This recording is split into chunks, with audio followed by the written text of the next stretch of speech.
그들이 아침에 지나갈 때 무화과 나무가 뿌리째 마른 것을 보고 베드로가 생각이 나서 여짜오되 라삐여 보소서, 저주하신 무화과 나무가 말랐나이다. 하나님을 믿으라. 내가 진실로 너에게 이르노니 누구든지 이 산더러 들려 바다에 던져지라 하며 그 말하는 것이 이루어질 줄 믿고 마음에 의심하지 아니하면 그대로 되리라. 그러므로 내가 너희에게 말하노니 무엇이든지 기도하고 구하는 것은 받은 줄로 믿으라. 그리하면 너희에게 그대로 되리라. 서서 기도할 때 아무에게나 혐의가 있거든 용서하라. 그리하여야 하늘에 계신 너희 아버지께서도 너희 허물을 사하여 주시리라. 정면 돌파 비소, 이런 제목으로 은혜를 나누려 합니다. 제 나이가 만 70세 되거든요. 근데 지금까지 살아온 지난 날을 이렇게 돌이켜보면 여러 가지 어려움이 있었어요. 그 어려움을 겪어냈던 비법이 있다고 한다면 마태복음 6장 34절에 그러므로 내일을 위하여 염려하지 말라. 내일은 내일이 염려할 것이요 한날의 괴로움은 그날에 족하느니라. 이 말씀이었어요.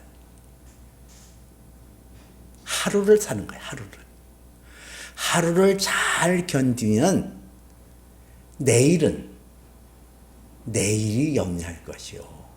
성경이 내일이 염려한데 내일이 내가 염려하는 게 아니라 내일이 해결해 줄 거다. 한날의 괴로움은 그날에 족하느니라. 너희가 아무리 어려운 일을 당하고 험상궂은 일을 당한다 할지라도 그거 견딜 수 있어. 감당할 수 있어. 성경은 그렇게 말하거든요. 하루를 잘 견디면 내일은 내일이 해결해 준다는 거예요. 고린도전서 10장 13절에도 사람이 감당할 시험 밖에는 너희가 당할 것이 없나니 오직 하나님은 믿보사 감당하지 못할 시험 당함을 허락하지 아니하시고 시험 당할 즈음에는 또한 피할 길을 내사 너희로 능히 감당하게 하시느니라 그랬거든요. 하나님께서 그 사랑하는 자들에게 감당하지 못할 시험을 주신 일이 없대요. 다 감당할 수 있고 또 아무리 험상궂고 아무리 어렵다 할지라도 그것을 피할 길을 내사 능히 너희로 감당하게 한다 그랬거든요. 그 성경에서 말씀하시는 것은 너희가 여러 가지 난관을 겪을 수 있을 거야. 어려운 일도 당해. 그러나 그거 두려워하지 마라. 염려하지 마라. 다 감당할 수 있어. 이길 수 있어. 이거를 얘기하고 있는 거예요. 그 전에 저희 교회에 그 원양어선을 이렇게 몰았던 선장이 한 분 계셨어요.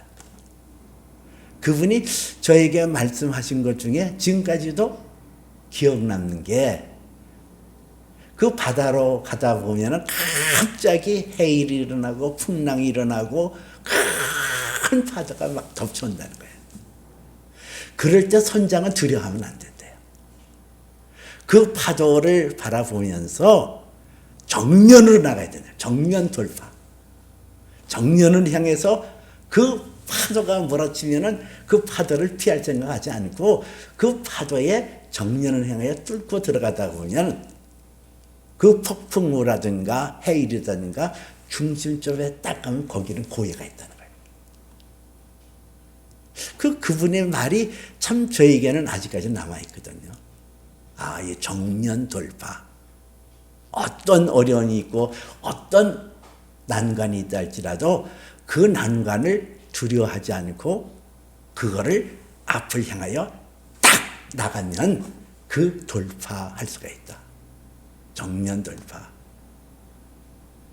오늘 성경도 바로 그런 것을 말씀하고 있거든요. 지난 시간에 우리가 함께 나눈 말씀대로 예수님께서 성전에 들어가서 매매하는 자들을 내쫓으시고 돈 바꾸는 자들의 상과 비둘기 파는 자들의 의자를 둘러 엎으시고 이런 내용이 나왔어요. 그 성전에서 하나님이 지으신 이 성전은 만민이 기도하는 집이다. 어찌하여 너희가 이 성전을 강도의 소굴로 만드냐. 그래서 성전 정화 사건이 나오잖아요. 이 사건을 통하여 제자들에게 교훈하시는 것이 분명히 있었어요. 그것은 하나님께서 그 제자들에게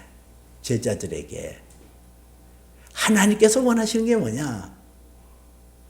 그리고 누가복음 17장에서는 예수님께서 이 땅에서 계시다가 십자가에 못 박혀 돌아가시고 장사 지낸 바에 따라 성경대로 사흘 만에 부활하실 것을 아셨거든요.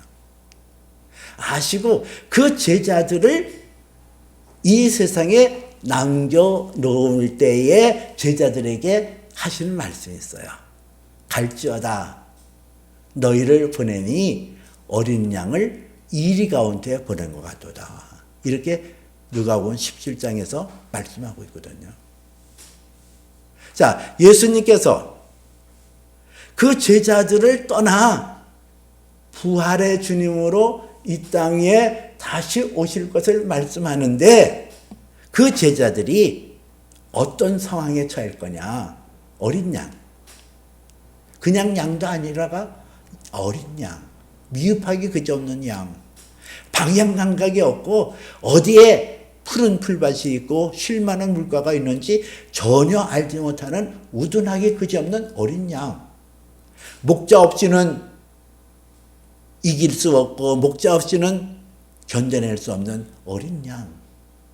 그 어린 양을 호시탐탐 노리고 있는 이리들 가운데 보낸 것 같다 그랬어요. 그런데 이리 가운데 보내는 그 양을 세상 끝날까지 내가 너희를 고아와 같이 버려주지 아니하고 항상 지키리라. 이스라엘의 하나님은 졸지도 아니하고 주무시도 아니하고 그 사랑하는 자를 지키되 눈동자지 지키신다라고 말씀하신 대로 그들을 지킬 것을 언약하시고 약속하고 있거든요. 예수님은 우리가 이 세상에서 환난당하고 시련당하고 고난당하고 역경당하고 그럴 줄 아셔요. 그러나 그분은 우리를 눈동자지 지켜주시고 그 어려움을 당하고 그 공고를 당한 데라도 두려워하거나 놀라지 아니하고 믿음으로 나가면 정면 돌파하면 능히 그것을 극복하고 이길 수 있다는 거예요. 오늘 성경은 바로 우리에게 여러 가지 어려움이 있을 때에 그것을 이길 수 있는 정면 돌파의 비법에 대해서 말씀하고 있거든요. 어떻게 하면 우리가 당하고는 여러 가지 어려움을 이겨낼 수 있을까? 첫째는 하나님을 믿으라는 거예요. 두 번째는 믿음의 고백을 하라는 거예요. 세 번째는 하나님의 은혜가 내게로 흐르도록 하라는 거예요. 이렇게 세 가지로 함께 은혜를 나누려고 합니다. 첫 번째는 하나님을 믿으라는 거예요. 오늘 성경에 보면 예수님께서 예루살렘 성전을 정화하시고 예루살렘에서 5리 정도에 머무는 그 베다니로 가셔서 하룻밤을 지나시고 그 다음날 아침에 예루살렘으로 올라갈 때에 일어난 일이에요. 그 예수님께서 예루살렘에 전날 예루살렘에 가실 때에 입이 무성한 무화과 나무를 저주하잖아요. 그리고 성전에서 계시다가 다시 베다니로 와서 하룻밤을 주무시고 또 예루살렘으로 올라가는데 예수님의 제자 중에 하나였던 베드로가 그 무화과 나무 있는 것을 바라보고 깜짝 놀라면서 하는 얘기가 라삐여 저주하신 무화과가 말랐나이다 그렇게 얘기를 해요. 예루살렘 성전에서 저녁에 올 때는 어두컴컴해서 보이지 않았던 그 무화과 나무가 아침이 되어서 밝은 햇살 속에 보니까 잎이 마르고 줄기가 마르고 나무가 비쩍 말라 비틀어진 모습을 보면서 깜짝 놀라 예수님한테 지금 하는 모습이 나와요. 그럴 때 예수님께서 그 제자들과 베드로에게 말씀하시는 것은 하나님을 믿어라. 하나님을 믿으라는 거예요. 어떤 하나님을 믿어요? 여러분, 하나님을 믿으라는 것을 우리는 어떻게 받아들여야 될까? 하나님을 믿으라. 하나님을 믿으라. 성경에서는 내가 너희를 위하여 거처를 예비하러 가노니 거처를 예비하고 나면 다시 너희에게 와서 너희로 나 있는 곳으로 영접하여 드릴 터이요 하는 요한복음 14장 말씀에서 하나님을 믿으니 또 나를 믿으라 이런 말씀을 하시거든요. 믿으라. 여러분, 믿음이라는 게 뭐예요? 이 믿음이라는 것은 하나님이 원하시는 것을 아는 거예요. 그게 믿음이에요. 이게 하나님이 내게 원하시고 내게 이루시고자 하는 뜻을 알지 못하고 행하는 건 그 믿음이 아니라니까요. 하나님이 나를 향하신 뜻이 무엇인지를 아는 것. 그리고 믿음이라는 것은 하나님의 능력을 아는 것. 하나님이 어떤 분이시라던 걸 그것을 내가 알고 시행하는 것, 나가는 것, 이게 믿음이에요. 하나님께서 우리에게 요구하시는 것이 무엇일까? 하나님께서는 우리에게 무성한 무화과 잎이 있는 그 나무를 향하여 저주하신 예수님의 사건을 통해서 우리가 하나님의 뜻을 알아야 된단 말이에요. 하나님의 뜻은 내 안에 이 세상에서 화려하게 돋보이게 나타나는 그런 것을 요구하시는 것이 아니라 우리 안에 하나님이 요구하시는 열매, 성령의 열매, 내면에 예수 그리스도의 모습이 나타나는 것을 원하신다는 거예요. 그 믿음이라는 것은 하나님이 나를 향하여 어떠한 것을 내가 알고 그것을 내가 순종할 때 내 믿음이 온전해지는 거예요. 내가 무조건 그냥 믿습니다. 그거 아니거든요. 제가 신학교를 서울신학대학원을 나왔는데요. 1984년도에 입학을 했어요. 근데 우리 클래스메이트 중에 좀 괴짜 같은 분이 계셨어요. 나이가 좀 그분은 40살 넘어서 이렇게 선원생활하고 뭐 사회생활하다가 오신 분인데요. 이분이 그 서울신학대학교 올라가는 길목 옆에 보면 커다란 느티나무가 있었거든요.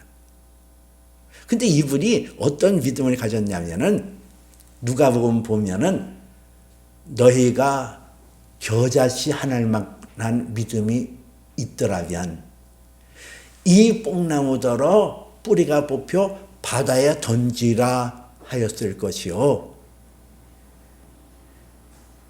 그 나무가 그대로 되었으리라. 이 말씀을 받아들인 거야. 그리고는 자기 믿음을 좀 시험해 보기를 원했어요. 그래서 올라가면서 그 느티나무를 향해서 이 느티나무는 뿌리째 뽑혀 바다에 던져져라. 그리고는 올라갈 때 내려갈 때 그렇게 외쳤대요.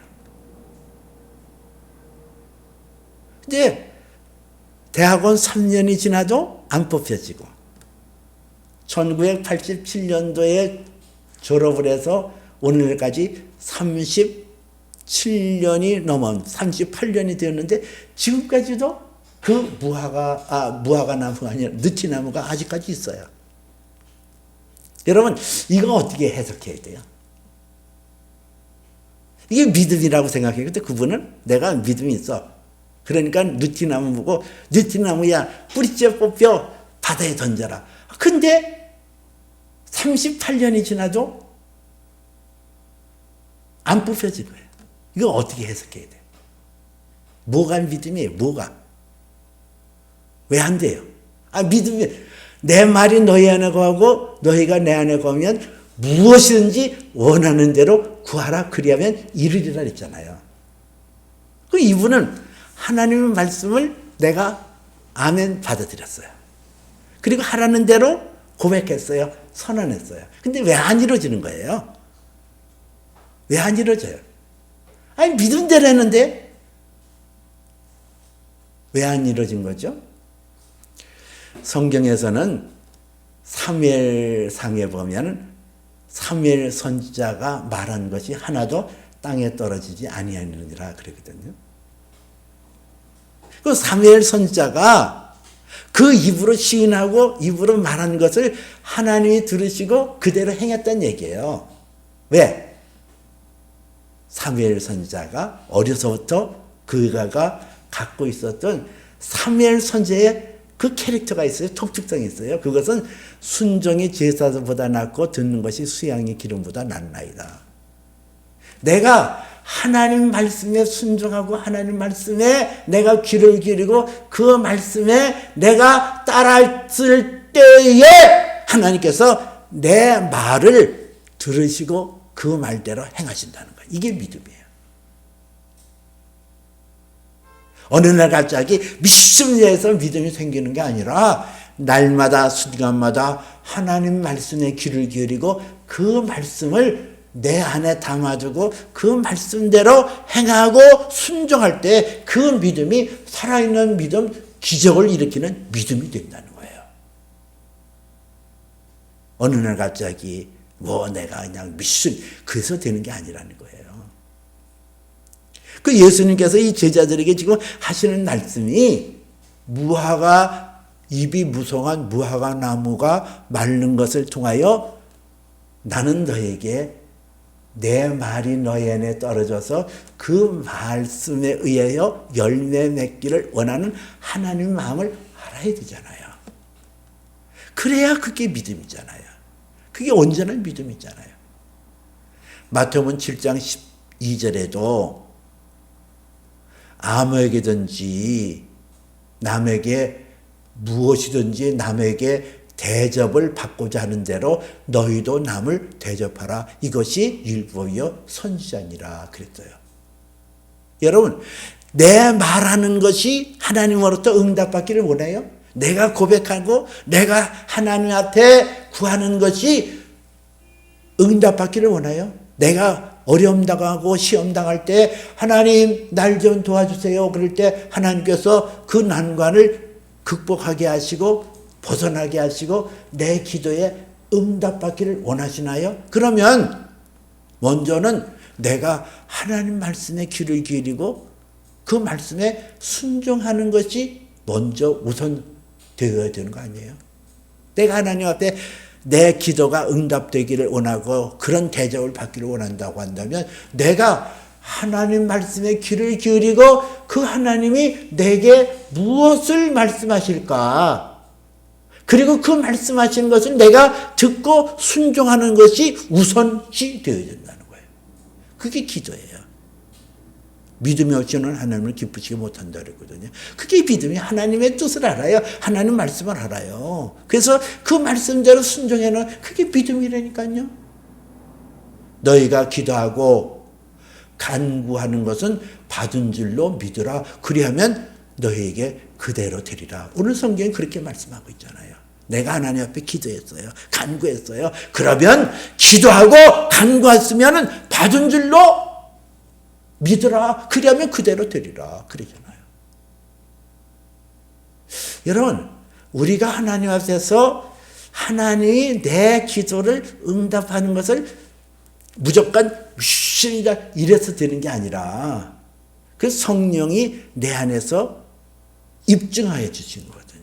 성령께서 내가 기도할 때에 응답되어진 것을 확증하여 알려주시고 환경적으로는 천군 천사들이 내 기도에 응답에 대한 징표를 주시거든요. 이게 믿음이에요. 그래서 너희가 기도하고 간구하는 것은 받은 줄로 믿으라 그러잖아요. 받은 줄로 알라. 그리하면 그대로 되리라. 그리고 이 믿음이라는 것은 하나님의 속성을 아는 거예요. 그 속성에게 내가 순종하는 거예요. 내가 순종해. 하나님의 대표적인 속성이 God is라고, 하나님은 사랑이시니라 그러잖아요. 하나님은 사랑이에요. 그 사랑의 하나님이 나를 향하여 거룩한 뜻을 주시고 그 사랑의 하나님이 나를 향하여 잠시도 멈추지 않냐고 그 사랑의 메시지를 보내고 있거든요. 내가 하나님의 사랑이라는 것을 내가 알아요. 그 하나님의 사랑이기 때문에 그 하나님이 나의 유익을 위하여 응답하시는 것을 내가 알아요. 그걸 믿고 있어요. 그럴 때 우리는 어떤 자세를 갖는 것이 마땅하냐. 나는 A를 구했어요. 근데 어느 날 하나님께서 응답해 주는데 B라는 게 와요. 나는 A라는 화창하고 밝고 투명한 것이 오리라고 기대를 했는데 기도를 했는데 나중에 응답되니까 어둡고 칭칭하고 도대체 나하고는 안 맞는 것이 딱 왔어요. 그럴 때 여러분은 어떤 느낌을 받아요? 순간적으로 기도해도 소용없네 이런 생각 들잖아요. 기도하면 뭐해? 아니 이 결과 맞으려고 내가 기도했어. 그런데 여기서 우리가 믿음이라는 것을 가져야 돼요. 믿음은 뭐예요? 하나님은 사랑이다. 그래. 하나님은 사랑이기 때문에 나의 유익을 위하여 나에게 어떤 좋은 것을 주시기 위하여 위장된 축복으로 내게 주셨다. 이래서 이것을 사랑이라고 인식하고 사랑이라고 받아들이는 것, 이게 믿음이에요. 그 믿음을 하나님께서 보시고 기뻐하시고 즐거워하시거든요. 이게 믿음이에요. 지금 제자들에게 그 하나님이 어떠하심을 알려주고 있는 거예요. 하나님이 원하시는 것을 알려줘요. 무화과가 나무 열매가 없는 그 무화과 나무를 향하여 저주하셨던 그 말에 의하여 뿌리째 말라 비틀어지고 잎이 말라 비틀어지고 줄기가 말라 비틀어지는 하나님의 능력을 너희가 믿으라는 거예요. 이게 믿음이거든. 근데 믿음이라는 것은 하나님의 선물이에요. 내가 어느 날 갑자기 믿음이 확 생기는 거 아니에요. 하나님의 말씀에 귀를 기울이고 그 말씀에 순종하고 날마다 하나님 앞에 기도할 때 그 믿음이 내게 자라고 견고해지고 굳건해지는 거예요. 그래서 그 믿음이 기적을 일으켜요. 두 번째는 우리가 난관을 극복하는 데 있어서 하나님 앞에 우리가 가져야 될 태도는 믿음의 선언이에요. 믿음의 선포. 하나님은 우리를 하나님의 형상과 모양대로 창조받았잖아요. 근데 하나님은 태초에 만물을 지을 때 빛이 있으라 하니 빛이 있었더라. 하나님 보시기에 좋았더라 그랬거든요. 선언하시는 거예요. 선언. 이 선언하는 게 중요해요. 오늘 성경에도 예수님께서 말씀하시잖아요. 너희가 이 산더러 옮겨 바다에 던지라 하고 그 말하는 것이 이루어질 줄 믿고 마음에 의심하지 않으면 그대로 되어지리라 그러잖아요. 이 산더러 들리어 바다에 던져지라 하고 그 말하는 것을 이루어질 줄 믿고 마음에 의심하지 않으면 그대로 되리라. 이 산이 옮겨진다. 이것은 유대 랍비 문화에서 나오는 건데요. 이것은 문제를 말해요. 산이라는 거, 문제.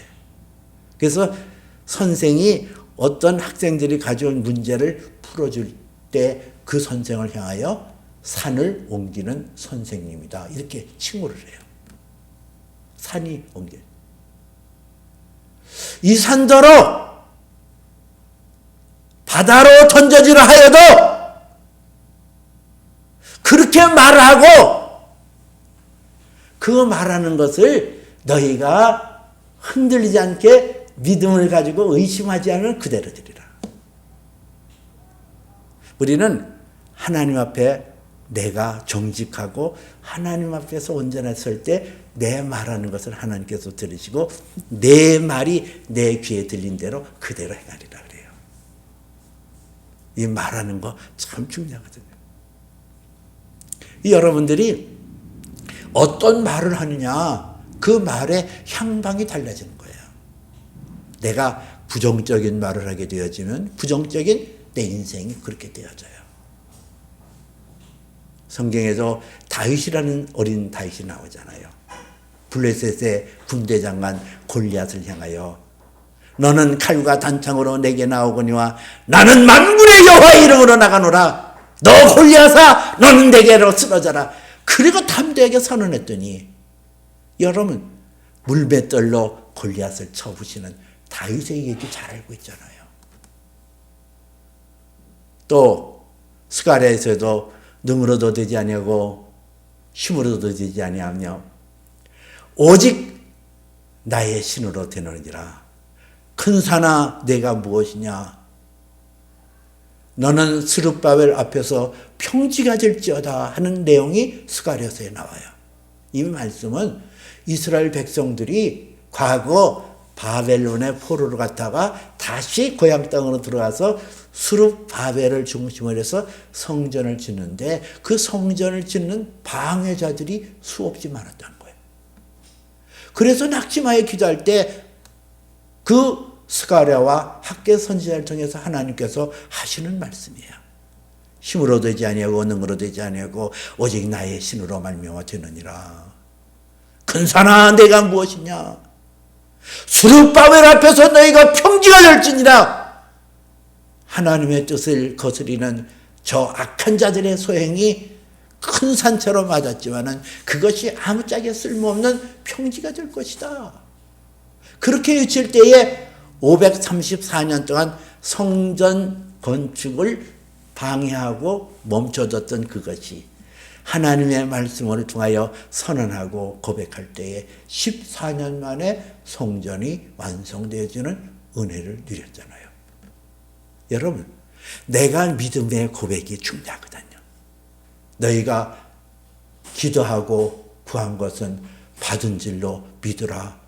그리하면 그대로 이루리라는 것처럼 내가 하나님 앞에서 구하고 기도한 것은 입으로 시인하는 게 중요한 거예요.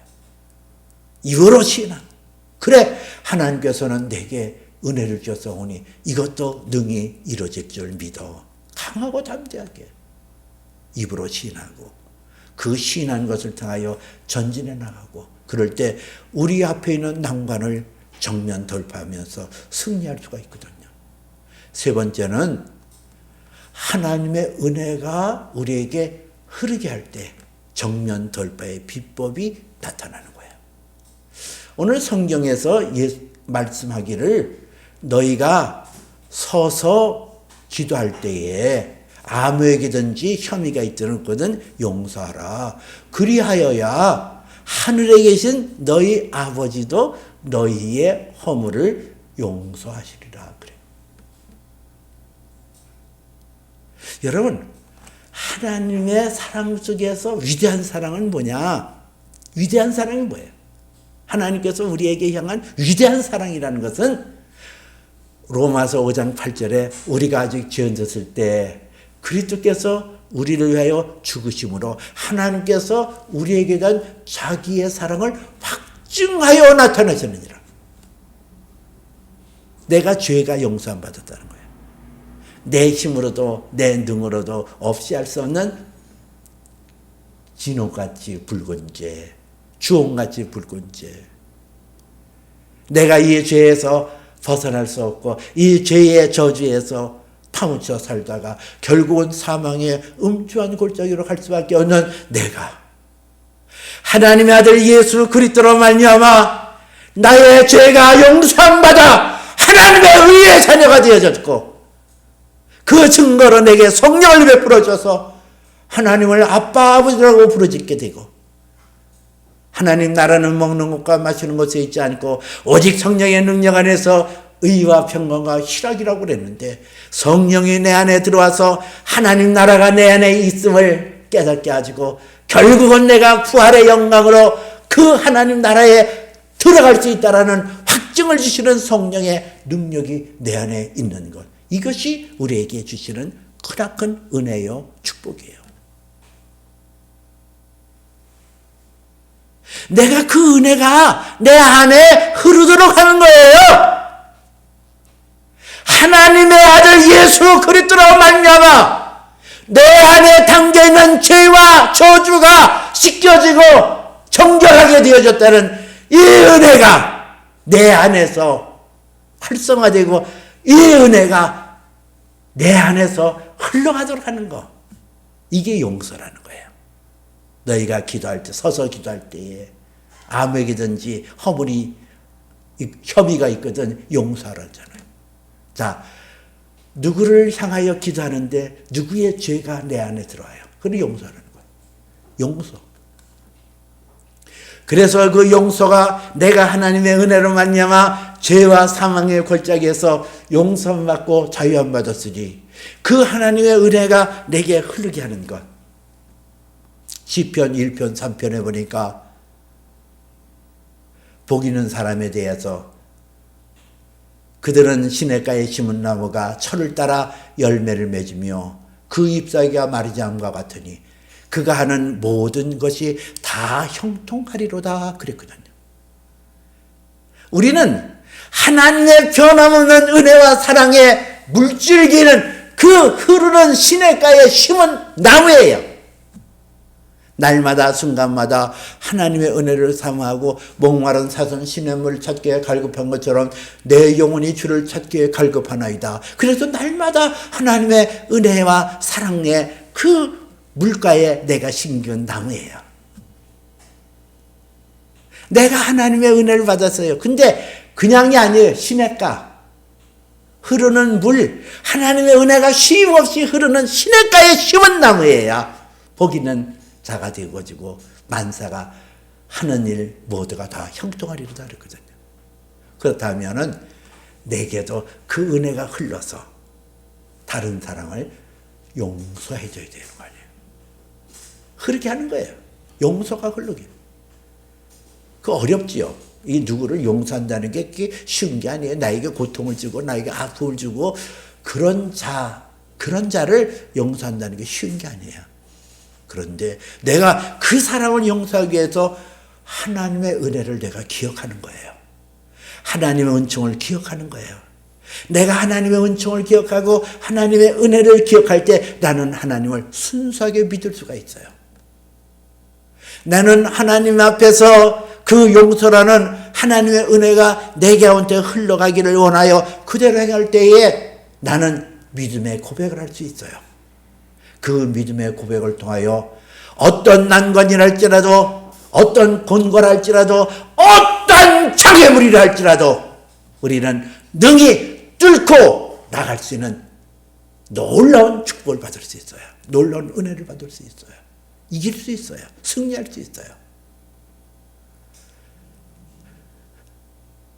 잎이 무성한 나무, 무화과 나무를 저주하심으로 그대로 말라 비틀어게 했던 그 하나님의 능력은 오늘도 내 앞에 큰 산처럼 탁 놓여 있는 것을 바다로 던지게 할 수도 있어요.